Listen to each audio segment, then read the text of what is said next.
ಎಲ್ಲರಿಗೂ ನಮಸ್ತೆ. ನಾವು ಇವತ್ತು ಬಂದಿರೋದು ನಮಸ್ತೆಗೆ, which is located in BTN second stage. ಏನೊಂದು ರೈಮಿಂಗ್ ಅಲ್ಲ. Hello guys, welcome back to my channel. ನಾನು ನಿಮ್ಮ ಯಶವಂತ್. ಇವತ್ತು ನಮಸ್ತೆದೊಂದು ರಿವ್ಯೂ ನೋಡೋಣ ಬನ್ನಿ. ಫಸ್ಟ್ ಆಫ್ ಆಲ್ ಪ್ರೈಸ್ ಬಗ್ಗೆ ಹೇಳಬೇಕು ಅಂದರೆ ಸಖತ್ ಚೀಪ್, ಸಖತ್ ಅಫೋರ್ಡೆಬಲ್. ಬ್ರೇಕ್ಫಾಸ್ಟಿಗೆ ಹೇಳಿ ಮಾಡಿಸಿರೋ ಪಾಯಿಂಟ್. ಫಸ್ಟಿಗೆ ತಗೊಂಡಿರೋ ದೋಸೆ, ಮಸಾಲೆ ದೋಸೆ ಅಂತೂ ಆ ಚಟ್ನಿ ದೋಸೆ ಸಕ್ಕತ್ತಾಗಿತ್ತು. ಇದು ನಂದೊಂದು ಸ್ಟೈಲ್, ಎರಡು ಮಿಕ್ಸ್ ಮಾಡ್ಕೊಂಡು ತಿನ್ನೋದು ಸಕ್ಕತ್ತಾಗಿರ್ತದೆ, ನೀವು ಟ್ರೈ ಮಾಡಿ.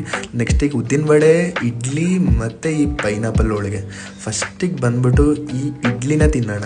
ಇಡ್ಲಿ ಮಾತ್ರ ಸಾಫ್ಟಾಗಿ ಸ್ಮೂತಾಗಿ ಸಕ್ಕತ್ತಾಗಿತ್ತು. ನೆಕ್ಸ್ಟ್ ಈ ಉದ್ದಿನ ವಡೆ ತಿಂದೆ. ಉದ್ದಿನ ವಡೆ ಅಂತೂ ಕರಮ್ ಕುರುಮಾಗಿ ಮಸ್ತಾಗಿತ್ತು ಆ್ಯಸ್ ಯೂಶ್ವಲ್. ನೆಕ್ಸ್ಟ್ ಇವ್ರ ಚಟ್ನಿ ಬಗ್ಗೆ ಹೇಳಲೇಬೇಕು, ಸಖತ್ ತಿಕ್ಕಾಗಿ ಸಕ್ಕತ್ತಾಗಿದೆ ಮಾತ್ರ. ಚಟ್ನಿ ಮಾತ್ರ ನೆಕ್ಸ್ಟ್ ಲೆವೆಲ್ ಆಗಿದೆ. ಮತ್ತು ಈ ಪೈನಾಪಲ್ ಹೋಳಿಗೆ, ನನಗೊಂದು ಪೈನಾಪಲ್ ಹೋಳಿಗೆ ಇದೆ ಅಂತ ಹೇಳ್ಬಿಟ್ಟು ಇಲ್ಲಿ ಬಂದಮೇಲೆ ಗೊತ್ತಾಗಿದ್ದು. ನಾನಂತೂ ಇದಕ್ಕೆ ಫ್ಯಾನ್ ಆಗಿಬಿಟ್ಟಿನಿ, ಆಗಾಗ ಬಂದು ತಿಂತಾ ಇರ್ತೀನಿ. ಆ ಪೈನಾಪಲ್ ಫ್ಲೇವರು ಹೋಳಿಗೆನೂ ಟಾಪ್ ನಾಚ್ ಆಗಿದೆ. ನೆಕ್ಸ್ಟ್ ಈ ರೈಸ್ ಬಾತ್ ತೊಗೊಂಡೆ, ನಾನು ರೆಕಮೆಂಡ್ ಮಾಡಲ್ಲ. Thank you.